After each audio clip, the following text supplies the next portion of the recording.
बनने की शर्त कि एटलीस्ट आरबीआई एक्ट में इसका भी प्रोविज़न है कि किस स्टाइल के बैंक को शेड्यूल बैंक माना जाएगा, क्योंकि शेड्यूल बैंक को आरबीआई बहुत सारे बेनिफिट्स प्रोवाइड करता है।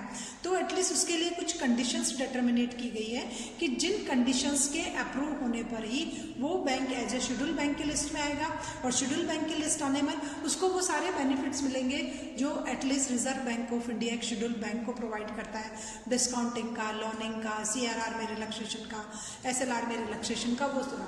तो सेक्शन 42 सबसेक्शन बी टोटल वो कंडीशंस एक्सप्लेन कर रही है जो एक शेड्यूल बैंक में होना कंपलसरी है। फर्स्ट ऑफ ऑल है उन शर्तों का उल्लेख किया गया है जो द्वितीय अनुसूची में है। एटलीस्ट सेकंड शेड्यूल में जितनी भी कंडीशंस को एक्सप्लेन किया गया है वो सारी की सारी कंडीशंस एक शेड्यूल्ड बैंक बनने के लिए कंपलसरी है।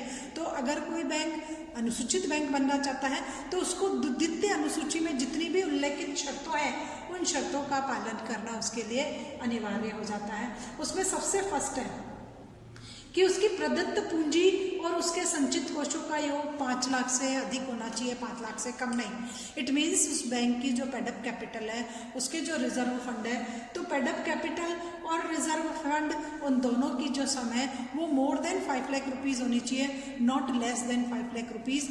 अगर 5 लाख से कम होती है तो वो बैंक शेड्यूल बैंक नहीं बन पाएगा।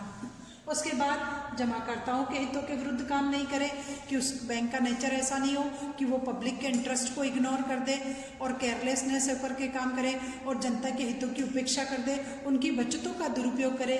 ऐसा बैंक शेड्यूल बैंक कभी नहीं हो सकता है जो जनता के हितों के विरुद्ध काम करता हो। तीसरी है कि उसने अपने आप को बैंक के रूप में एटलीस्ट पंजीकृत करवा रखा है, उसने अपने आप को रजिस्टर्ड करा रखा है, तो वही बैंक अनुसूचित बैंक में हो सकता है जिसने अपना रजिस्ट्रेशन करवा रखा हो कंपनी रजिस्ट्रार के पास। जिसने अपना registration as a banking company नहीं करवा रखा तो वो शेड्यूल बैंक में इंक्लूड नहीं हो सकता है। तो ये सारी कंडीशंस को फुलफिल होना कंपलसरी है, तभी एक बैंक शेड्यूल बैंक में हो सकता है। अगर कोई बैंक पहले इन शर्तों को पूरा करता था, शेड्यूल बैंक की लिस्ट में था, फिर कहीं कोई कमी रह गई, शेड्यूल बैंक की लिस्ट से निकल गया, कोई नया बैंक ऐड हो गया, तो इस प्रकार शेड्यूल बैंक की जो लिस्ट है इनसाइड द कंट्री वो चेंज होती रहती है। कभी किसी बैंक का नाम शेड्यूल बैंक की लिस्ट में आ जाता है और कभी किसी पर्टिकुलर टाइम पीरियड के लिए वो बैंक शेड्यूल बैंक की लिस्ट से बाहर भी निकल सकता है। तो जब तक ये कंडीशन फुलफिल नहीं होगी तब तक कोई भी बैंक शेड्यूल बैंक नहीं माना जाएगा। उसके बाद है नेक्स्ट प्रोविजन जो था आरबीआई एक्ट 1934 के एक्ट का, उसकी सेक्शन 45 ही एक्सप्लेन कर रही है कि आरबीआई के एजेंट के रूप में एसबीआई, एटलीस्ट बहुत सी जगह ऐसी हैं जहां आरबीआई की जो है वो ब्रांच नहीं है, उसका हेडक्वार्टर नहीं है, उसकी शाखा नहीं है, उसका कार्यालय नहीं है, उसका ऑफिस नहीं है, बट कंट्रोल तो करना है, मॉनेटरी पॉलिसी को अप्रूवल करना है, मॉनेटरी कंडीशंस को कंट्रोल करना है, मनी मार्केट को कंट्रोल करना है, तो एटलीस्ट वहाँ एज एन एजेंट एसबीआई काम करेगा। इस एक्ट में क्लियर लिखा गया है कि एसबीआई एक असिस्टेंट्स बैंक है, आरबीआई के बाद उसी का नंबर आता है, वही पूरे मनी मार्केट को कंट्रोल करेगा, वही मुद्रा बाजार पर नियंत्रण लगाएगा। तो सेक्शन 5 क्लियर एक्सप्लेन कर रही है कि एसबीआई आरबीआई का एजेंट है।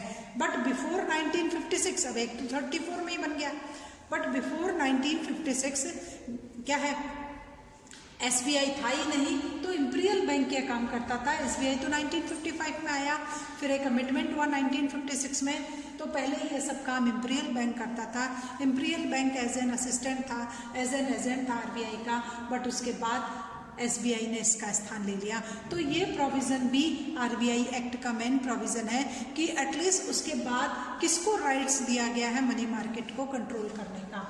नेक्स्ट आता है बैंक के तथ्यों का प्रकाशन, कि जो भी फैक्ट्स बैंक से रिलेटेड होते हैं, टोटल और लोअर जितनी भी बैंकिंग इंस्टीट्यूशंस है उन सबको अपने तथ्यों को रिजर्व बैंक ऑफ इंडिया को भेजना कंपलसरी था।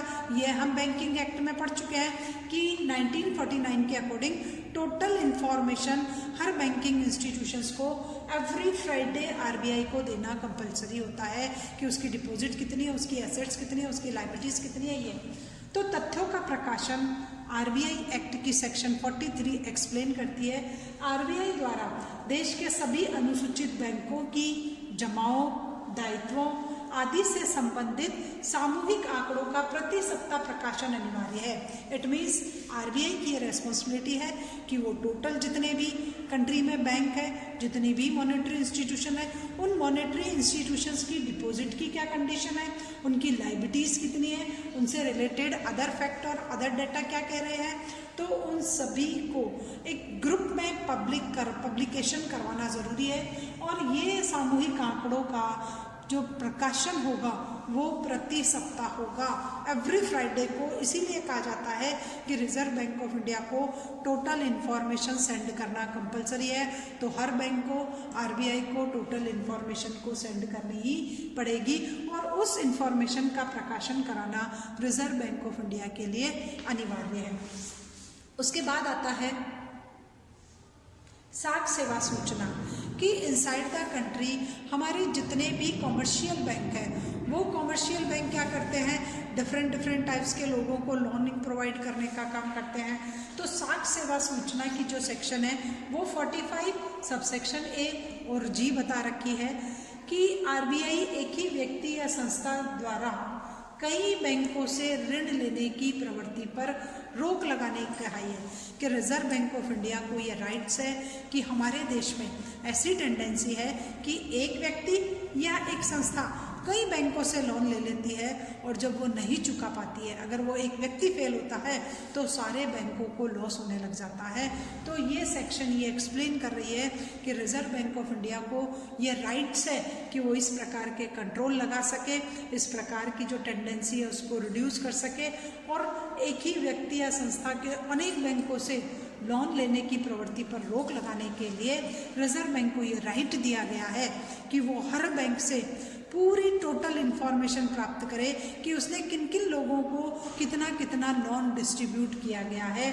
तो साख का केंद्रीकरण पर रोक लगाने हेतु ऐसे सेंट्रलाइजेशन को कंट्रोल करने के लिए आरबीआई एक बैंकिंग इंस्टीट्यूशन द्वारा किन किन को लोन दिया गया है उसकी इंफॉर्मेशन मांगता है। तो सब पता चल जाता है कि सब बैंकों ने किस किस को लोन दे रखा है। तो इस प्रकार वेल्थ का सेंट्रलाइजेशन होना, एक ही व्यक्ति द्वारा बहुत सारे अनसिक्योर्ड लोन ले लेना और फिर वो व्यक्ति फेल हो गया तो सारे बैंक फेल होने की कगार पे आ जाते हैं। तो उसको रिड्यूस करने के लिए रिजर्व बैंक ऑफ इंडिया ने ऐसा स्टेप उठाया गया ताकि साख की प्रवृत्ति पर रोक लगा सके। अब आता है कि रियल में आरबीआई का जो एक्ट था हमारा 1934 का एक्ट, तो 1934 के एक्ट में रिजर्व बैंक ऑफ इंडिया को एग्रीकल्चर के डेवलपमेंट के लिए दो विशेष कोषों का प्रावधान रखा गया। 1934 के एक्ट में रिजर्व बैंक ऑफ इंडिया को एग्रीकल्चर सेक्टर के डेवलपमेंट के लिए दो स्पेशल कैटेगरी के फंड को बनाने की परमिशन दी गई कि भाई वो इन दो प्रकार के एक फंड को प्रिपेयर करेगा ताकि उससे एग्रीकल्चर सेक्टर का डेवलपमेंट हो सके। तो ये सब 1956 के बाद जो अमेंडमेंट हुआ, 1956 के बाद जो संशोधन किए गए, उन संशोधन के तहत ये कोष बनाए गए थे। पहला जो कोष बनाया गया वो 46 सबसेक्शन ए और सेकंड जो कोष बनाया गया वो 46 सबसेक्शन बी था और दोनों कोष विशेष प्रयोजन के लिए बनाए गए थे। और बाद में आफ्टर 1982 नाबार्ड को एस्टेब्लिश होने के बाद ये दोनों फंड नाबार्ड को दे दिए गए। इन दोनों फंडों का ट्रांसफर नाबार्ड के फेवर में कर दिया गया। तो उसमें से सबसे पहला जो फंड है वो है राष्ट्रीय कृषि साख दीर्घकालीन कोष। एग्रीकल्चर सेक्टर के डेवलपमेंट के लिए एक फंड प्रिपेयर किया गया था। तो पहला जो कोष प्रिपेयर किया गया उसका नाम तो सेम ही है, बट यहाँ एक में दीर्घकालीन और दूसरे में स्थिरीकरण आ गया कि राष्ट्रीय कृषि साख दीर्घकालीन कोष। अकॉर्डिंग टू सेक्शन 46A ये फंड प्रिपेयर किया गया।